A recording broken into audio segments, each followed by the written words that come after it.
ఆయన్ని మనకు మాదిరిగా చూపించడానికి యేసుక్రీస్తుని ఈ లోకానికి పంపించాడు. కాబట్టి ఈ లోకంలో ఆయన జీవించేటప్పుడు ఖచ్చితంగా ఆయనకి దేవుని జ్ఞానము అవసరము. జ్ఞానములో వర్ధిల్లుచూ ఉన్నాడు. దయయందును దేవుని దయయందును వర్ధిల్లుచున్నాడు. అలాగే మనుషుల దయ కూడా ఆయనకి అవసరమైంది. అంటే తల్లి కావచ్చు, యేసేబు కావచ్చు, చుట్టుప్రక్కల వాతావరణం. ఇక్కడ మనము మందిరంలో ఇక్కడ ప్రార్థన చేస్తున్నాము అని అంటే దేవుడు ప్రతి ఒక్క హృదయాన్ని కదిలించాలి, ప్రతి ఒక్క హృదయంతో మాట్లాడాలి.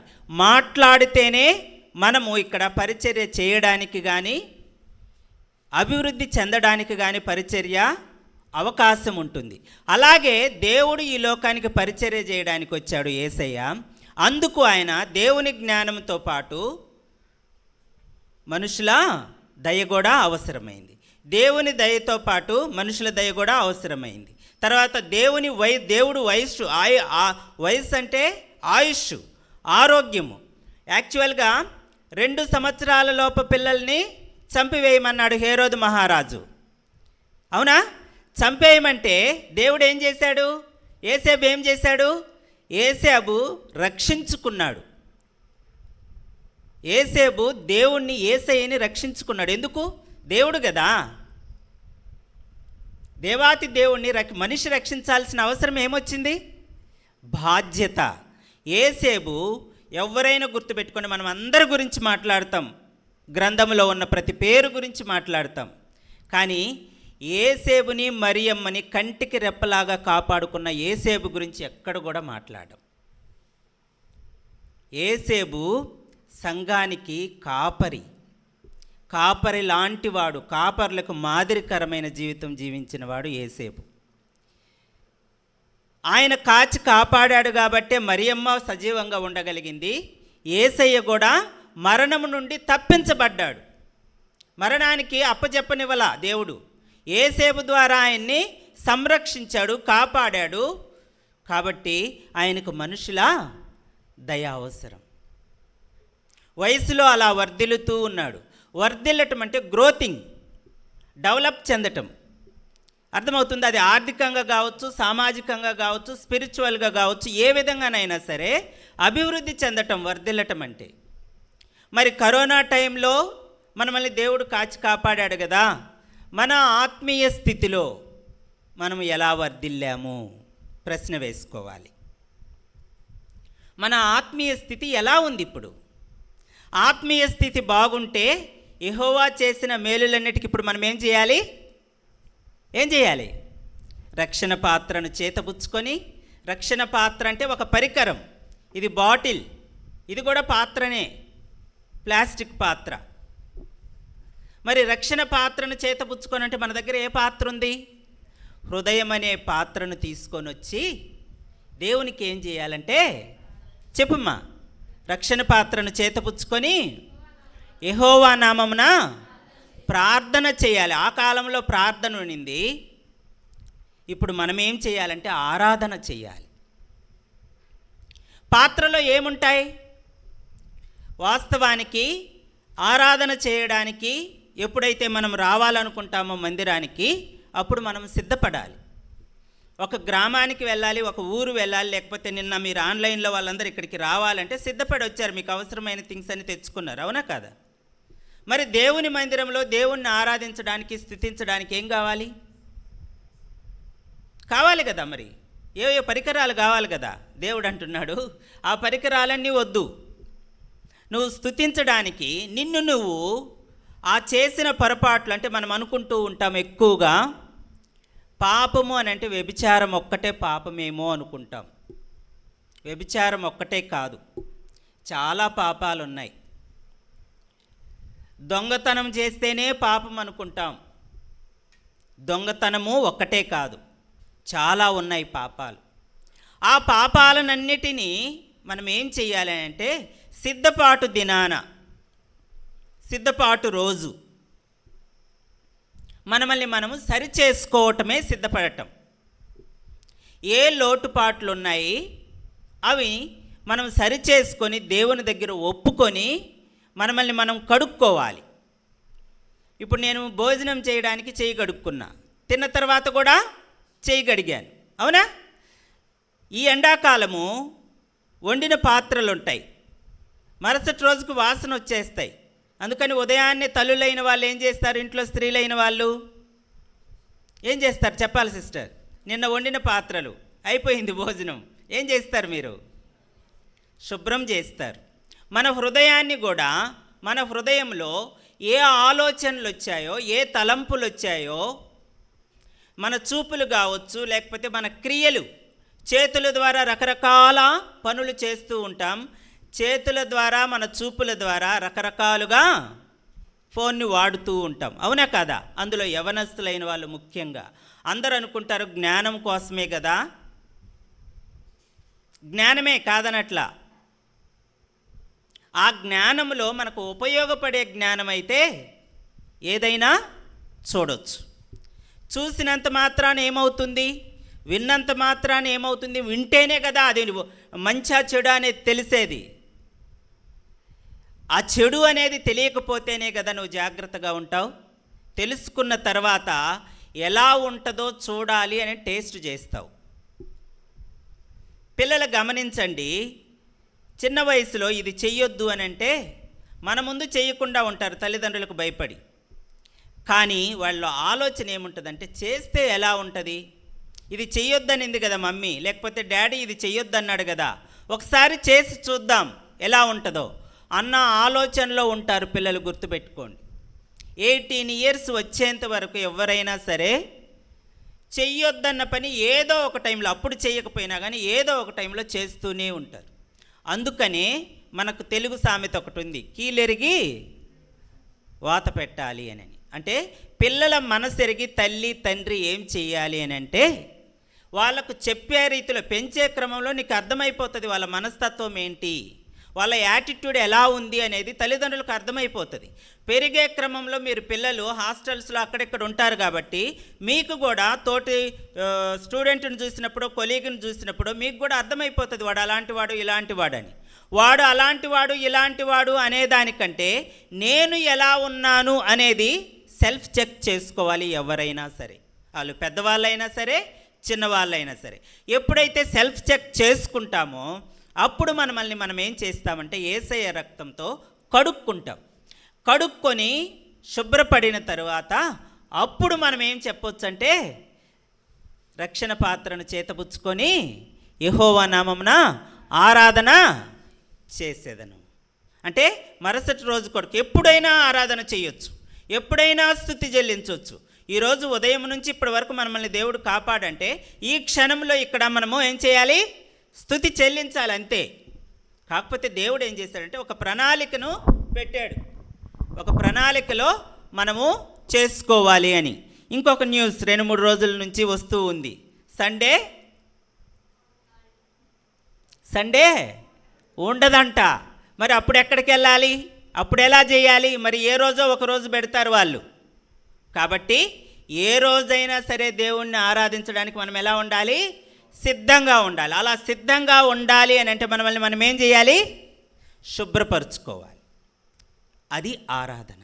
అలా శుభ్రపరుచుకుంటే యేసు జ్ఞానమందును, వయసునందును, దేవుని దయయందును, మనుషుల దయయందును వర్ధిల్లుచున్నాడు. అలా వర్ధిల్లుతూ దేవుడు 3.5 సంవత్సరాల్లో చాలా పరిచర్య చేశాడు. ఆయన ఎలా వర్ధిల్లాడంటే ఒక సేవకుడు చెప్తుంటే విన్నాను పెద్దలు, యేసయ్య చిన్న వయసులోనే చనిపోయాడంట. చనిపోతే కుటుంబ భారాన్ని యేసయ్య మోసాడంట. ఏం పని చేశాడు ఆయన? వడ్రంగి పని చేశాడు, కష్టపడ్డాడు. చెమట, ఆదాముని ఎలా శపితము చేశాడో నీ చెమట వచ్చి కదా, అలాగే యేసయ్య కూడా ఏం చేశారు? చెమట కార్చాడు పని చేసేటప్పుడు. అలా మరియమ్మను పోషించుకున్నాడు. నేను మిగతా విషయాలు మాట్లాడను, మరియమ్మకు పిల్లలు ఉన్నారా లేదా ఆ విషయాలు మాట్లాడను, అది వేరే టాపిక్. అది కూడా ఒక డౌట్ వస్తే నేను ఒక క్వశ్చన్ వేస్తున్నా, అంటే ఎవరు అడగని ప్రశ్న ఏమో ఇది మిమ్మల్ని. యేసయ్య సిలువ మీద ప్రాణం పోయేటప్పుడు ఎదురుగా తల్లి ఉంటే ఎవరికి అప్పచెప్పాడు బాధ్యత? ఎవరైనా శిష్యుడికి అప్పచెప్పాడు. వాస్తవానికి తల్లిదండ్రులను చూడాల్సింది ఎవరు? కుమారులు, కుమార్తెలు. మరి కుమారులు వాళ్ళ బాధ్యతలు నిర్వర్తించాలి కదా. మరి ఈ దేవుడు ఈయన కుమారుడుగా ఈయన బాధ్యతను ఎవరికి అప్పచెప్పాడు? శిష్యులకు అప్పచెప్పాడు. అంటే నేను మామూలుగా మాట్లాడుతూ ఉన్నా. యేసేపు చిన్న వయసులోనే చనిపోవటం వలన కుటుంబ భారాన్ని మొత్తాన్ని మోసింది ఎవరు అని అంటే మరియమ్మను టేక్ కేర్ చేసింది ఎవరు అని అంటే యేసయ్య మాత్రమే. తల్లిని చూసుకుంటూ ప్రతి గ్రామము తిరిగాడు. ఆ రోజులలో బస్సులు, ట్రైన్లు ఇవి లేవు. కాలినడకనే వెళ్ళి ఆయన సువార్త పరిచర్య చేశాడు, అద్భుతాలు చేశాడు, ఆశ్చర్యకార్యాలు జరిగించాడు. ఇప్పుడు మనకు బండి లేకపోతే బయటికి వెళ్ళలేం కదా. కనీసము కూరగాయలు తెచ్చుకోవడానికి కూడా వెళ్ళమంటే ఖచ్చితంగా బండి ఉండాల్సిందే. నడక చాలా మంచిది మనకు తెలుసు. అయినా కానీ మనం ఏం చేస్తాము? బండి లేకపోతే వెళ్ళలేను.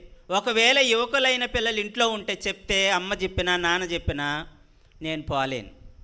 బండి ఉంటే బాగుంటుంది. నాకు బండి తీసి ఎంత? ₹1,00,000, 1.5 లక్షో, 2 లక్షలో ఎంతో. అర్థమవుతుందా? ఆ రోజులలో గాడిదలు ఉన్నాయి అక్కడ ప్రయాణానికి. కానీ ఎప్పుడు ఎక్కాడు యేసయ్య గాడిదని?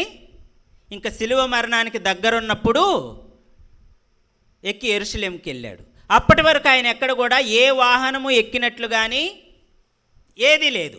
ఆయన కడుపులో ఉన్నప్పుడు మాత్రం మరియమ్మను గాడిద మీద ఎక్కించుకొని యేసేపు తీసుకెళ్ళాడు. దేనికోసం తీసుకెళ్ళాడు? ఎక్కడికి తీసుకెళ్ళాడు? 9 మాసాలు నిండినప్పుడు మరియమ్మని గాడిద మీద ఎక్కించుకొని ఈయన నడుచుకుంటూ, యేసేపు నడుచుకుంటూ తీసుకెళ్ళాడు. ఎక్కడికి? పెద్దగా చెప్పాలి. అదే ఎందుకోసం చెప్పండి గట్టిగా. ఎందుకు తీసుకెళ్ళాడు చెప్పండి మా. ఏమని ఆజ్ఞించాడు? పుట్టిన తర్వాత అది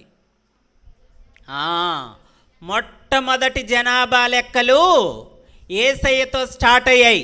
యూత్ మీటింగ్ కాబట్టి అన్ని విషయాలు మాట్లాడేస్తున్నా, ఓకేనా? మొట్టమొదటి జనాభా లెక్కలు యేసయ్యతోనే స్టార్ట్ అయ్యాయి, అప్పుడే స్టార్ట్ అయ్యాయి. నేను ఇక్కడ ఒక ప్రశ్న కూడా అడుగుతా. ఏంటి అని అంటే, మరియమ్మ పరిశుద్ధురాలు, జ్ఞానము కలిగిన స్త్రీ, లేకపోతే దేవుడు ప్రత్యేకించుకోడు. మరి యేసయ్య పుట్టినరోజు మరియమ్మకు గుర్తుండదా? జనాభా లెక్కలు రాసినప్పుడు జనాభా లెక్కలలో ఏ రోజు మరియమ్మ, యేసేపు పేర్లు ఎంటర్ అయ్యాయో ఖచ్చితంగా ఆ ప్రతులలో, ఆ రికార్డులో ఉంటుంది, ఉండకుండా ఉండదు. దాన్ని బట్టి మనం లెక్కలు వేసుకోవాలి. అజ్ఞానులుగా ఉండకూడదు. వాక్యాన్ని చదివేటప్పుడు, వినేటప్పుడు ఏం చేయాలంటే వ్యూ చేసుకోవాలి, ధ్యానించాలి, మెడిటేషన్. అప్పుడే మనకు వాక్యం అర్థమవుతుంది. ఆ జనాభా లెక్కలలో ఫస్ట్ జనాభా లెక్కలు పేర్లు నమోదు చేసినప్పుడు ఖచ్చితంగా మరియమ్మ, యేసేపు పేరు ఎంటర్ అయి ఉంటుంది అక్కడ.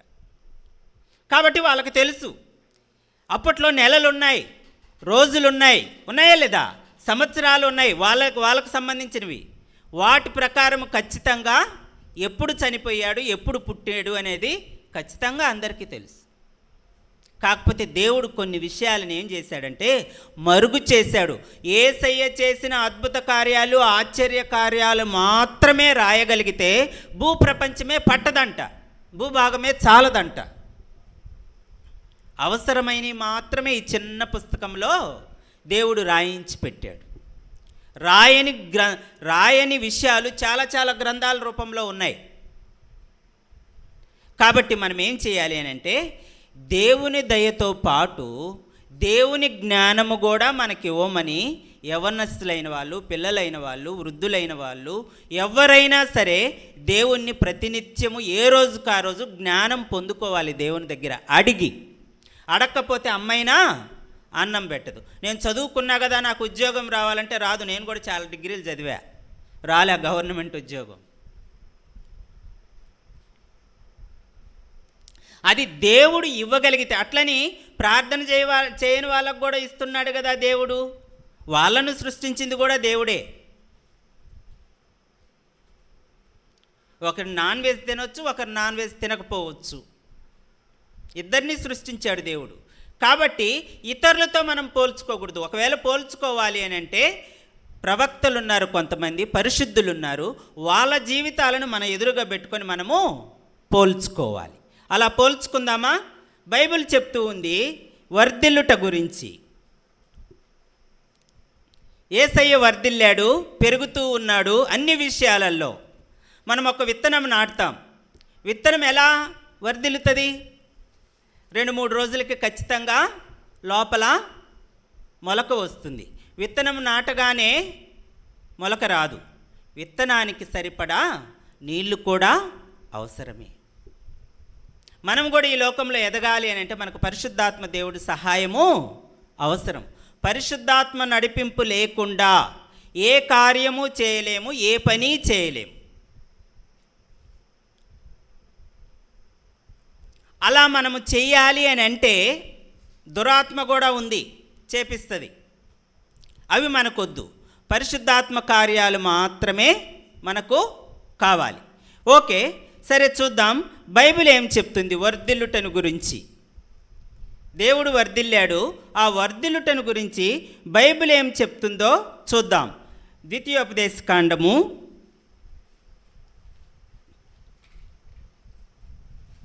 30వ అధ్యాయము 9వ వచనం చూద్దాం. మరియు నీ దేవుడైన యెహోవా నీ చేతి పనులన్నిటి విషయములోను, నీ గర్భఫల విషయములోను, నీ పశువుల విషయములోను, నీ భూమి పంట విషయములోను నీకు మేలగునట్లు నిన్ను వర్ధిల్ల చేయును. చాలు, నీకు మేలగునట్లు వర్ధిల్ల చేస్తాడంట బైబిల్ చెప్తూ ఉంది. ఎవరు వర్ధిల్ల చేసేది? నీ దేవుడైన యెహోవా. ఎప్పుడు అని అంటే యెహోవా యందు భయభక్తులు కలిగి ఉంటే దేవుడు మనల్ని వర్ధిల్ల చేస్తాడు. ఈ మధ్యనే మదర్స్ డే జరిగింది. ఫోన్ గొడవ ఏంటో ఫోన్ గొడవ. దేవుడు ఈ మధ్యనే మదర్స్ డే జరిగింది. ఇక్కడ దేవుడు అంటున్నాడు అంటే తల్లికి తండ్రికి. మీరు అనుకోవచ్చు తల్లికి తండ్రికే కదా మాకు పెళ్ళిళ్ళు కాలేదు కదా అని అంటే, కాబోయే తండ్రిగా నీకు కూడా జ్ఞానం ఇస్తున్నాడు దేవుడు. మరలా చదువమ్మా ఫస్ట్ నుంచి. మరియు నీ దేవుడైన యెహోవా నీ చేతి పనులన్నిటిలో, అంటే నువ్వు చేసే ప్రతి పనిలో, నీ కష్టంలో, నీ ఉద్యోగంలో, యూత్గా ఉంటున్న మీకు ముఖ్యంగా కరోనా టైంలో మీరు ఫామ్ అయ్యారు, ప్రేయర్స్ చేస్తుంటారు. చాలామంది రకరకాలుగా బాధపడిన వాళ్ళు ఉన్నారు. కాలినడకన మైళ్ళ కిలోమీటర్లు నడిచి వెళ్ళిన వాళ్ళు ఉన్నారు. నెల్లూరు దగ్గర ఒక ఆమె స్కూటీ మీద వెళ్ళిపోయింది. లాక్డౌన్ స్టార్ట్ అయినప్పుడు వెళ్ళిపోయి హైదరాబాద్లో ఎక్కడో కోచింగ్ సెంటర్లో కొడుకుంటే, హైదరాబాద్ తర్వాత ఇంకెక్కడో అనుకుంటా, అక్కడి నుంచి స్కూటీ మీదనే తీసుకొని వచ్చింది. అంటే అది తల్లి ప్రేమ. ఆ తల్లి ప్రేమకి ఎవరు తోడయ్యారు అని అంటే దేవుడు తోడయ్యాడు. ఆమె అన్యురాలా లేకపోతే క్రైస్తవురాలా, దేవుని నమ్ముకున్నదా లేదా అనేది అక్కడ విషయం కాదు. దేవుడు అందరికీ దేవుడే. యేసుక్రీస్తు అందరికీ ప్రభు. వాళ్ళు ఎవరైనా కావచ్చు, భూమి మీద పుట్టిన ప్రతి మనిషికి, ప్రతి జీవికి ఆయనే ప్రభు, ఇంకెవరు లేరు. కాకపోతే ఒకరు దేవుని యందు విశ్వాసం ఉంచారు, ఒకరు దేవుని యందు విశ్వాసం లేకుండా ఉంటున్నారు, నమ్మటం లేదు. నమ్ముటని వలనైతే సమస్తము నమ్మువానికి సాధ్యమే, అవునా కాదా? కాబట్టి ఇక్కడ చూడండి, నీకు మేలు కలుగునట్లు దేవుడు నిన్ను వర్ధిల్ల చేస్తాడు.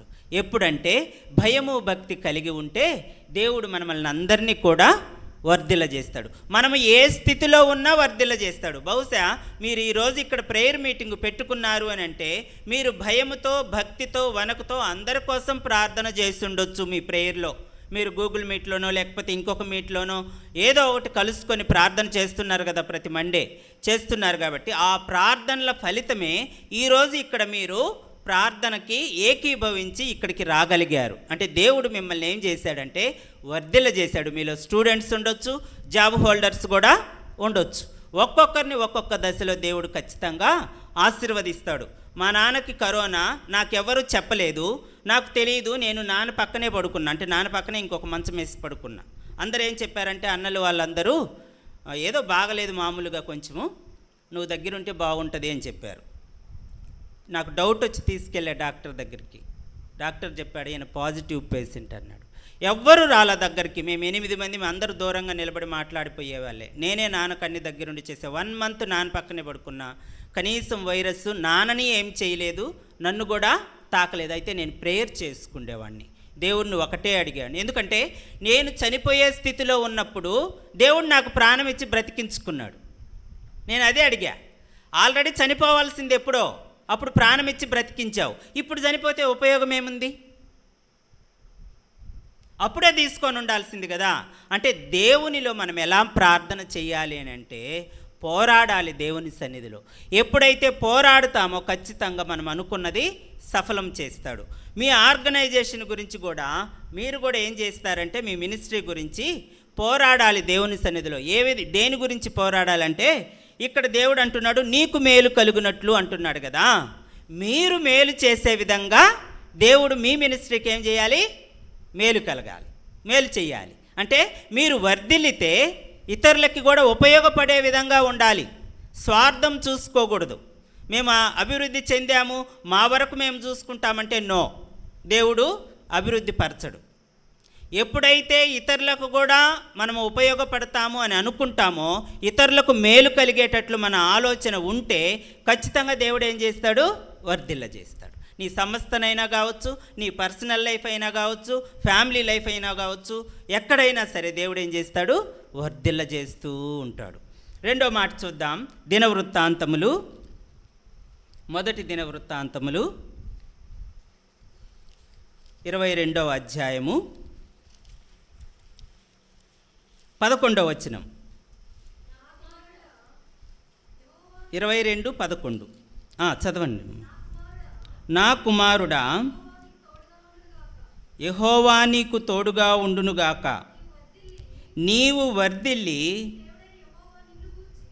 నీ దేవుడైన యెహోవా నిన్ను గూర్చి సెలవిచ్చిన ప్రకారము ఆయనకు మందిరమును కట్టించుదుగాక. నీవు వర్ధిల్లి నీ దేవుడైన యెహోవా నిన్ను గూర్చి సెలవిచ్చిన ప్రకారము నీవు దేవుడైన యెహోవా మందిరమును కట్టించుదుగాక. ఏ మందిరం కట్టించాలి? ఎవరికి వారంగా? మన ఆత్మ మందిరాన్ని మనం ఫస్ట్ కట్టుకోవాలి. ఆత్మ మందిరాన్ని కట్టుకుంటే, ఆ మందిరంలో యేసయ్య ఉంటే, పరిశుద్ధాత్మ దేవుడు ఉంటే మనం ఏమవుతాము? వర్ధిల్లుతాం. మనం వర్ధిల్లాలి అని అంటే ముందు మన మందిరాన్ని మనం ఏం చేయాలి? కట్టుకోవాలి. దేవుని వాక్యముతో కట్టుకోవాలి, ప్రార్థనతో కట్టుకోవాలి, స్తుతులు స్తోత్రాలు యేసయ్యకు చెల్లించడం ద్వారా మనము కట్టుకోవాలి. అవే ఆయన చేసిన ఉపకారములకు, మేలులకు మనము చెల్లించాల్సిన స్తుతులు స్తోత్రాలు. అంటే మన హృదయాన్ని మనం ఏర్పాటు చేసుకోవటం, దేవుని మందిరంలాగా ఏర్పాటు చేసుకోవటం. దేవుని మందిరము అని అంటే పిల్లర్స్ లేకుండా, ఫౌండేషన్ లేకుండా కట్టగలమా? కట్టినా కూలిపోతుంది. ఇసుక మీద కట్టిన ఇల్లు, బండ మీద కట్టిన, రాతి మీద కట్టిన ఇల్లు రెండూ ఉన్నాయి. ఏది స్ట్రాంగ్గా ఉంటుంది?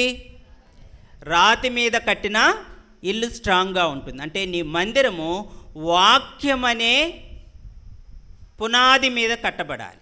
ఆత్మీయ మందిరము, ఆత్మీయ సౌందర్యము, ఇవన్నీ కూడా ఆత్మీయ సౌందర్యం ఎప్పుడు వస్తుందంటే మన ఆత్మీయ మేలులు పొందుకోవడానికి మన మందిరాన్ని ఏర్పాటు చేసుకుంటాం కదా, అప్పుడు ఆత్మీయ సౌందర్యము ఆటోమేటిక్గా వచ్చేస్తుంది.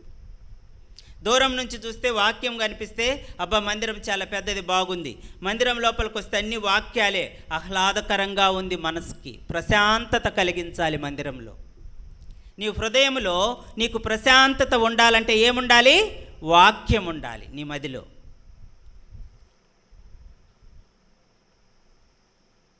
ఇక్కడ చెప్పిన మందిరం కట్టమన్నాడు అని అంటే అందరూ ప్రతి ఒక్కరు పోయి ఒక్కొక్క మందిరం, నేను ఇక్కడున్న మందిరంలో వాళ్ళు పోయి ఇంకొక మందిరం కట్టడం కాదు, అది తప్పు, ఆ ఆలోచన కాదు.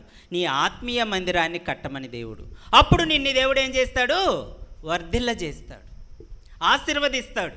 నీ మందిరంలో అంటే నీ హృదయంలో సంతోషము, సమృద్ధి ఉంటుంది. అదే వర్ధిల్ల చేయటం అంటే. చూద్దాం, ఇంకొక మాట చూద్దాం. కీర్తనల గ్రంథం 37వ అధ్యాయము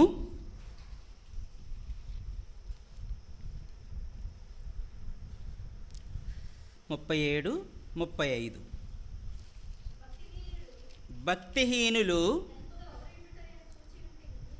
భక్తిహీనుడు ఎంతో ప్రబలియుండుట నేను చూచియుంటిని, అది మొలచిన చోటనే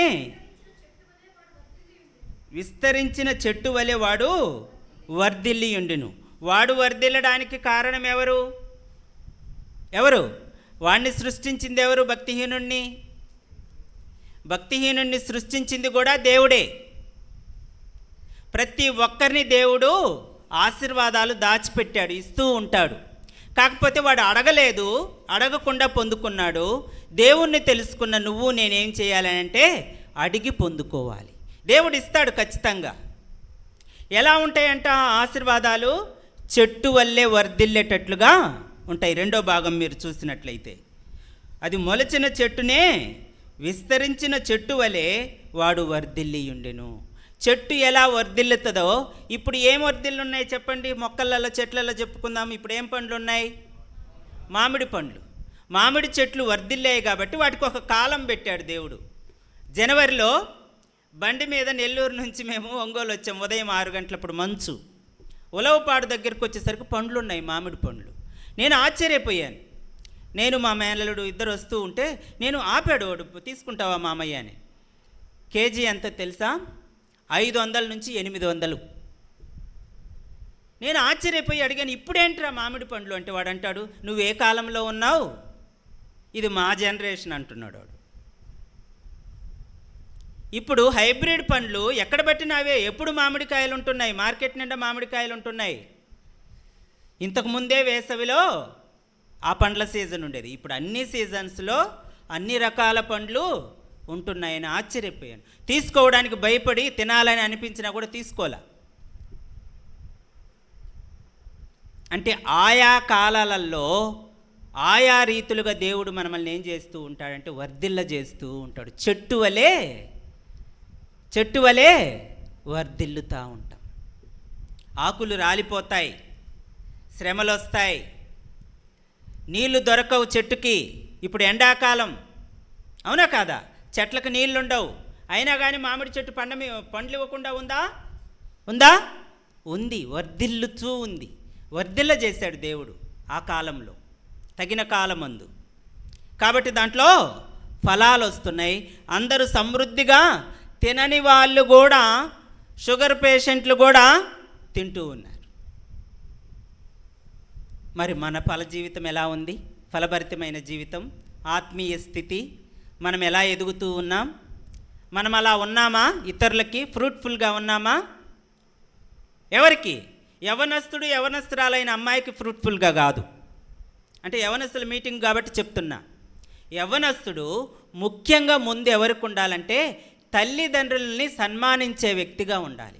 వాళ్ళకి నీ ఫలం ఏంటో, నువ్వు ఎలా అభివృద్ధి చెందుతున్నావో, నువ్వు ఎలా పెరుగుతున్నావో అది తల్లిదండ్రులకి తెలిస్తే, తల్లిదండ్రులు చూచి, లేకపోతే తల్లిదండ్రులు అది ఫీల్ అయ్యి హృదయమందు సంతోషిస్తారు. అదే ఫలభరితమైన జీవితం. స్త్రీలైనా సరే, పురుషులైనా సరే,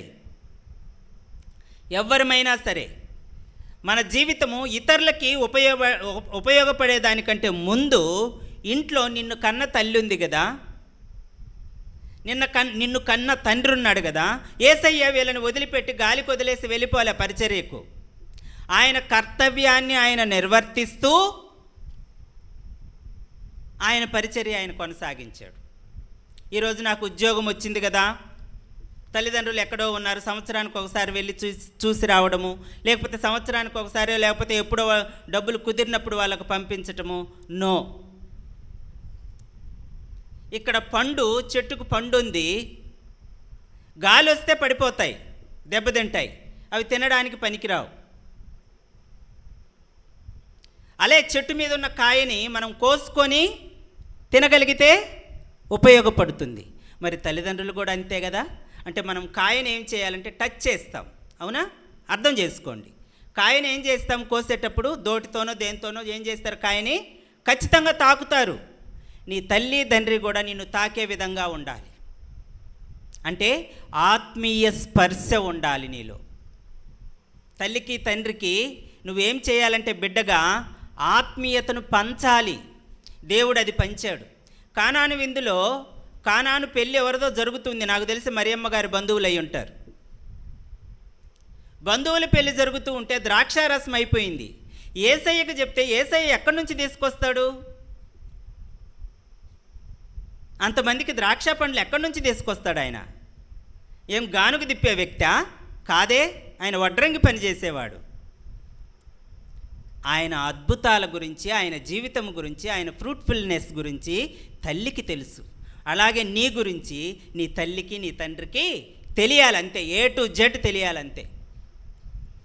తెలియకుండా ఉన్నారు తల్లిదండ్రులు అంటే నువ్వేదో దాస్తున్నావనే అర్థం. యథార్థత నీలో ఉంటే ప్రతి విషయము తల్లిదండ్రులకు తెలియాల్సిందే. ఇక్కడ నేను మధ్యలో ఒక చిన్న విషయం చెప్తాను మీకు అర్థం కావడానికే.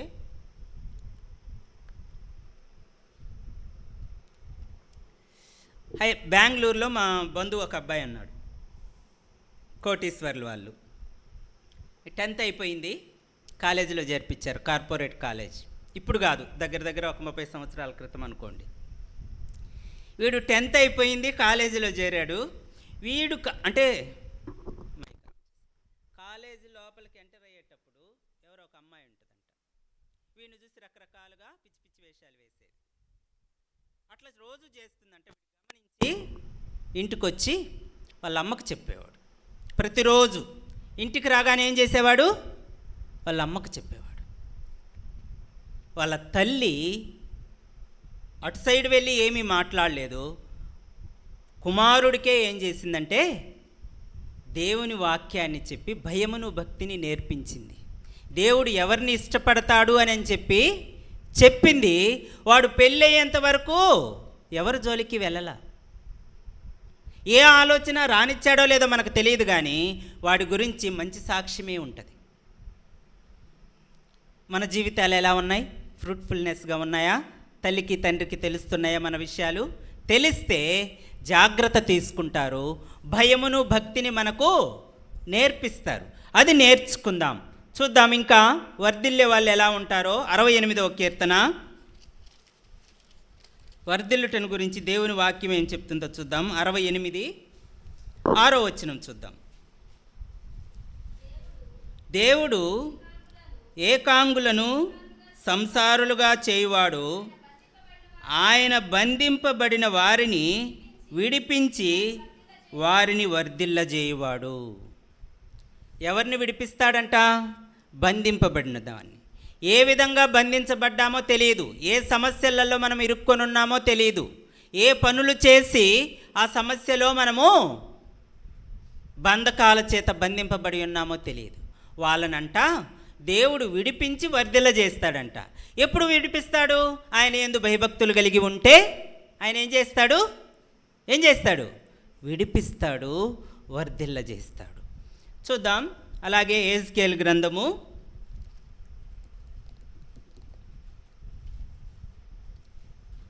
17వ అధ్యాయము, యెహెజ్కేలు 17,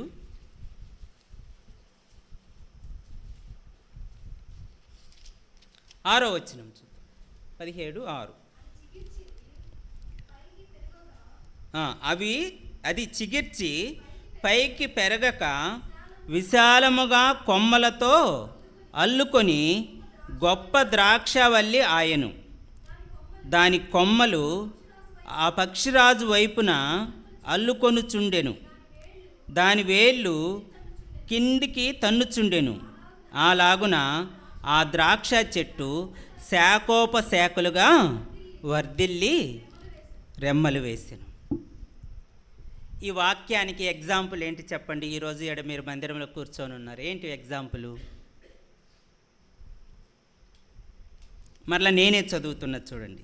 అది చిగుర్చి పైకి ఎరుగ పైకి పెరగక విశాలముగా కొమ్మలతో అల్లుకొని గొప్ప ద్రాక్షవల్లి ఆయను. దాని కొమ్మలు ఎటు చూస్తున్నాయంటే ఆ పక్షిరాజు వైపున అల్లుకొనుచుండెను. పక్షిరాజు వైపున అల్లుకొనుచుండెను అని అంటే పక్షిరాజు ఎక్కడ ఎగురుతాడు? మేఘాలకు పైన వర్షం వస్తుంటే వర్షానికి పైకి వెళ్ళిపోతుందంట పక్షిరాజు, అక్కడ ఎగురుతుందంట. దీని కొమ్మలు ఎటువైపు ఎక్కుతున్నాయి? పైకి, అంటే అభివృద్ధి చెందడానికి. మన ఆలోచనలు ఎటు అల్లుకుంటున్నాయి, ఎటు పెరుగుతున్నాయి?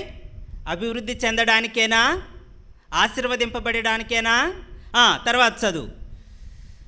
దాని వేళ్ళు కిందికి తన్నుచుండెను. పునాది గట్టిగా ఉంటే ఏమైనా చేయగలరా? నీ ఆలోచన విధానం దేవునిలో స్థిరంగా ఉంటే, నీ రక్షణ స్థిరంగా ఉంటే, నీ హృదయం దేవుని ఎదుట సరి అయినదిగా ఉంటే ఎవరైనా ఏమైనా చేయగలరా? చేసినా పడిపోగలవా? గాలికి కొట్టే పొట్టులాగుంటావా? ఉండం. అంటే ఇక్కడ వేర్లు భూమిలోనికి చొచ్చుకొని పోయాయంటే వాక్యము మన హృదయంలోనికి చొచ్చుకొని పోవాలి. అలా మనం పెరగాలి.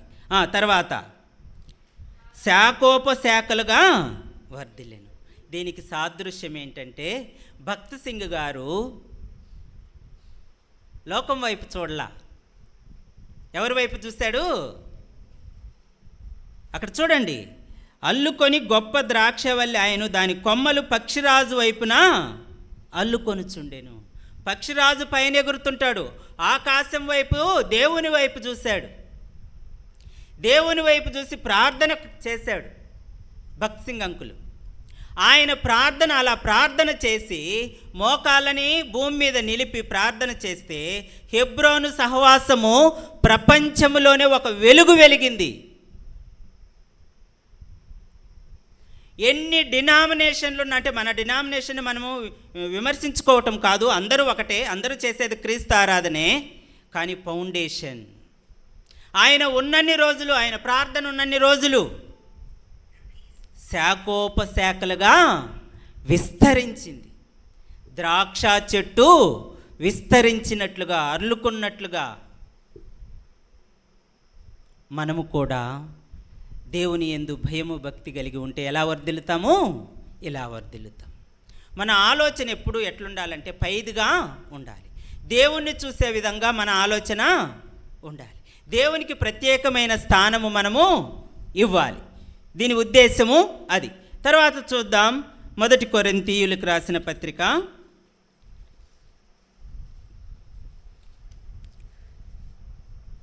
1 కొరింథీ 16:2. నేను వచ్చినప్పుడు చందా పోగు చేయకుండా ప్రతి ఆదివారమున మీలో ప్రతి వాడును తాను వర్ధిల్లిన కొలది చాలు, తన యొద్ద తన కొంత సొమ్ము నిల్వ చేయవలెను. చాలు, తాను వర్ధిల్లిన కొలది. నేను ఒక చిన్న విషయం చెప్తా, ఏమీ అనుకోవద్దు. చాలామందికి అంటే రకరకాల ఉద్యోగాలు చేసే వాళ్ళకి నెల వచ్చేసరికి జీతం వస్తుంది.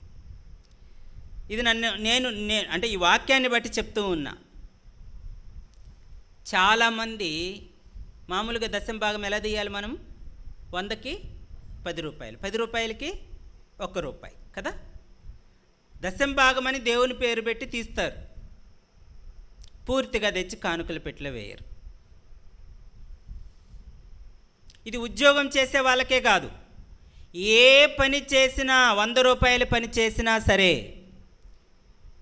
దేవుని డబ్బు నువ్వు మిగిలించి, ఇప్పుడు 100లో 10 రూపాయలు నువ్వు మిగిలించి, ఇది ఇంకేదైనా ఖర్చులకు వస్తుందిలే, 200 వచ్చింది కదా, ఒక 10 రూపాయలు కానుకేసేసి 10 రూపాయలు నేను ఖర్చు పెట్టుకుందామంటే దాని నష్టము దేవుడు ఎక్కడో ఒక దగ్గర మనకు ఆరోగ్యం బాగలేకుండానో, ఏదైనా వస్తువు పాడవటమో, ఇంకొకటో అలా నష్టం కలిగి వెళ్ళిపోతుంది. ఉండదు. నీవు వర్ధిల్లిన కొలది నీ పని విషయంలో నీకు వచ్చిన దశమ భాగము ఎక్కడుండాలంటే, దేవుని ఇల్లు సమృద్ధితో నింపబడడానికి ఎక్కడుండాలంటే మందిరంలో ఉండాలి. అప్పుడు నువ్వు వర్ధిల్లుతావు. నిన్ను వర్ధిల్ల చేశాడు కాబట్టే దేవుడు అంటున్నాడు ఆ డబ్బులు ఎక్కడికి రావాలి అని. చాలామంది దాస్తూ ఉంటారు. కొంతమంది ఏం చేస్తారంటే, నా సమాధి పెట్టి కోసం దాచిపెట్టుకున్నాను. ఆది క్రైస్తవులు ఉంటారు కొంతమంది. సమాధి పెట్టి కోసం దాచిపెట్టుకున్నాను, స్థలం కోసం దాచిపెట్టుకున్నాను, నేను చనిపోతే నా కుమారుడు ఆ పని చెయ్యలేడేమో కాబట్టి కొంత డబ్బులు బ్యాంకులో ఉండాలి కాబట్టి దేవునికి ఇచ్చే డబ్బులలో దాచిపెట్టుకున్నాను, నా కోసమే కదా. నో, నువ్వు ఎంత కష్టంలో ఉన్నా, నీకు ₹1,00,000 అక్కడ హాస్పిటల్లో చేరి కట్టాలి అని అనుకున్నా, ఎవరైనా ₹1,00,000 ఇచ్చారనుకో, ఆ ₹1,00,000 ఖచ్చితంగా దశమ భాగం తీసి పక్కన పెట్టి 90,000 కట్టు. అప్పు ఇంకొక దగ్గర అడిగి తీసుకో, లేకపోతే ఇంకొకటి చేసి కట్టుకో. నేను ఈ రోజుకి సరే, ఎవరైనా సరే, ₹10 ఇచ్చే వాళ్ళు కూడా ఉంటారు. కానుక హౌస్ విజిట్కి వెళ్తే ₹10 ఇచ్చే వాళ్ళు కూడా ఉంటారు. ఫస్ట్ స్టార్టింగ్లో నేను చాలా దేవుని సన్నిధిలో కృంగిపోయా. ఏంటి ప్రభువా ₹10 తీసుకోవటం ఏంటి? దేవుణ్ణి అడిగా నేను, ₹10 తీసుకోవటం అంటే ₹10 అంతే, నీకు దేవుడు ఇచ్చాడు తీసుకో అంతే. నేను అవి తీసుకొని వెళ్ళి ఇంకొక సేవకుడికి ఇచ్చాను. పరిచర్యలో బాగా వాడబడుతున్నావు కదా, ఈ కానుకలు నువ్వే తీసుకుంటే. ఆయన అన్నాడు, అన్నా అట్లా ఫీల్ అవ్వకూడదు, ఫ్రూట్స్ కొనుక్కొని తిను, దేవుడు నిన్ను ఆశీర్వదిస్తాడు. అర్థమవుతుందా నేను చెప్పే విషయము? అంటే తప్పు కాదు, ఆమెకున్నది ఇచ్చింది, నేను అలాగే చేస్తా. నాకు ₹10 ఇచ్చిన రూపాయి ఖచ్చితంగా దేవుని సొమ్ము దేవునికి తీసి పెట్టేస్తా. ఒకవేళ దాన్ని వాడాలన్నా కానీ అలా నేను తీయకపోతే నా మనసు అంతా ఎట్లుంటుందంటే బాధతో కలవరంతో నిండి ఉంటుంది. ఇచ్చి మనం ఇచ్చేసామనుకోండి ఎలా ఉంటుందంటే ఉల్లాసంగా ఉంటుంది, సంతోషంగా ఉంటుంది. దేవుని డబ్బులు దేవునికి ఇచ్చేసా, దేవుడు నాకు రెట్టింపు ఆశీర్వాదాన్ని ఇస్తాడు. అలా ఉండాలి. అలా ఉంటే దేవుడు, ఆయన ఏం అడగట్లే, ఏం అడుగుతున్నాడంటే నిన్ను వర్ధిల్ల చేశాను కాబట్టి నువ్వేం చేయాలి, నీకు ఇచ్చిన రాబడినంతట్లో దశమ భాగం తీసుకొని వచ్చి దేవుని సన్నిధిలో ఇవ్వమని అంటూ ఉన్నాడు. అది కృతజ్ఞత చెల్లించటము. మరలా ఇంకొక విషయం కూడా చెప్తున్నా. ఇది మామూలు వీళ్ళు ఫెలోషిప్ వాళ్ళు కదా, ఆర్మీ అని కూడా పేరు పెట్టున్నారు. అంటే నేను క్రిటిసైజ్ చేయట్లా. మీరు ఒకవేళ దశమ భాగాలు దేవుని సన్నిధికి ఇవ్వకుండా అలా ఆర్గనైజేషన్ కోసం ఉపయోగించాలని అని చెప్పి అవేమైనా దాచిపెట్టి ఖర్చు పెడతారేమో, తప్పు. ఎవరైనా సరే, ఎన్జిఓ కావచ్చు, సొసైటీ కావచ్చు, ఏదైనా సరే, దేవుని సొమ్ము దేవునిది అంతే. దేవుని సొమ్ము నువ్వెవరు పేద ప్రజలకు పంచిపెట్టడానికి? మందిరానికి తీసుకొచ్చివు. నీ దగ్గర ఎక్కువ ఉంటే దేవుడు ఇచ్చిన కొలది నువ్వు బయట వాళ్ళకి ఏ కార్యక్రమమైనా చెయ్యి. నువ్వు మెడికల్ క్యాంపు పెడతావా, అనాథాలను ఆదుకుంటావా, ఆశ్రమాలు కట్టిస్తావా, ఏమైనా చెయ్యి. పాస్టర్కి జీతం ఇస్తావా? నీ దశమ భాగంలో నుంచి నువ్వు జీతం ఇవ్వడానికి నువ్వెవరు? ఆ హక్కు, ఆ రైట్ నీకు లేనే లేదు, అంతే. జాగ్రత్త. దేవుని సొమ్ము దేవునికి ఇచ్చిన తర్వాత మిగిలిన దాంట్లో నువ్వు చేయి కార్యక్రమాలు, సర్వీస్ చెయ్యి. ఎవరికైనా ఏదైనా నీ చేయనైనా కొలది చెయ్యి. చూద్దాం, ఇంకొక మాట చూద్దాం. యోహాను రాసిన 3వ పత్రిక, ప్రకటన గ్రంథం ముందుంటుంది. 3వ పత్రిక 2వ వచనం చదువుదాం. ప్రియుడా, నీ ఆత్మ వర్ధిల్లుచున్న ప్రకారము నీవు అన్ని విషయములలోనూ వర్ధిల్లుచు సౌఖ్యముగా ఉండవలనని ప్రార్థించుచున్నాను.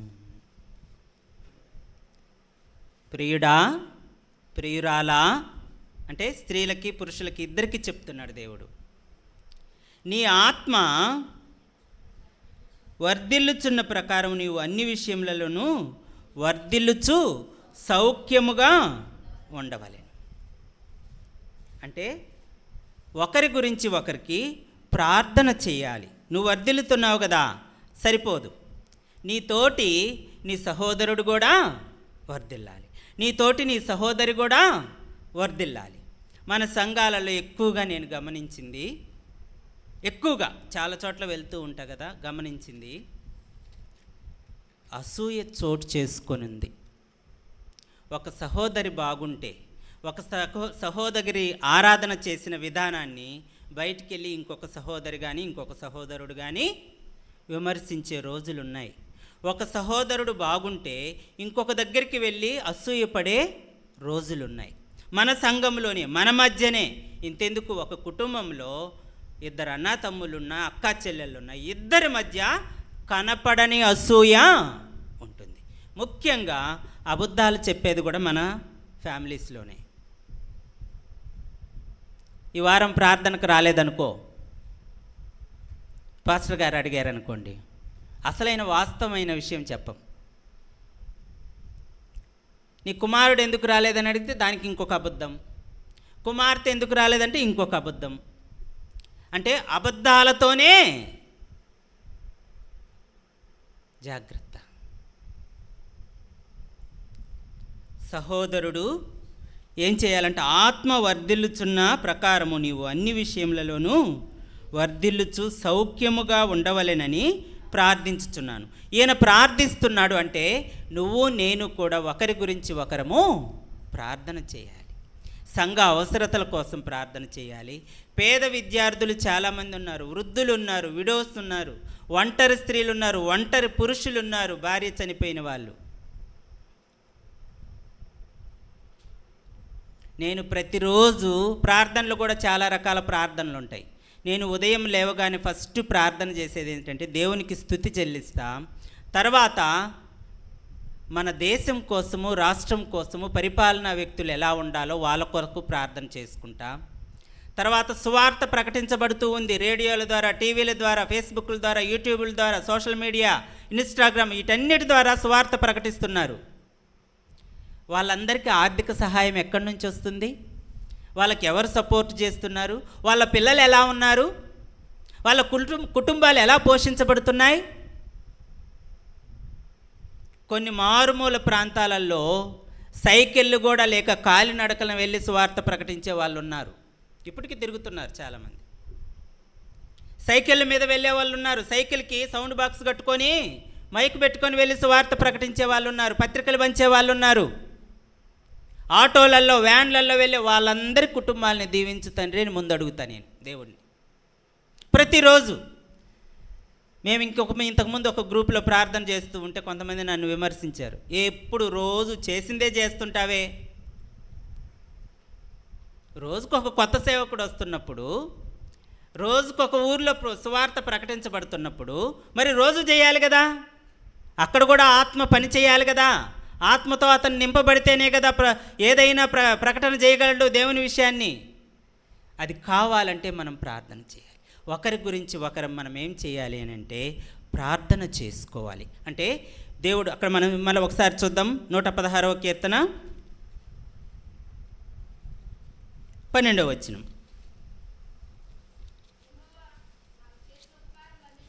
యెహోవా నాకు చేసిన ఉపకారములన్నిటికీ నేను ఆయనకేమి చెల్లించుదును?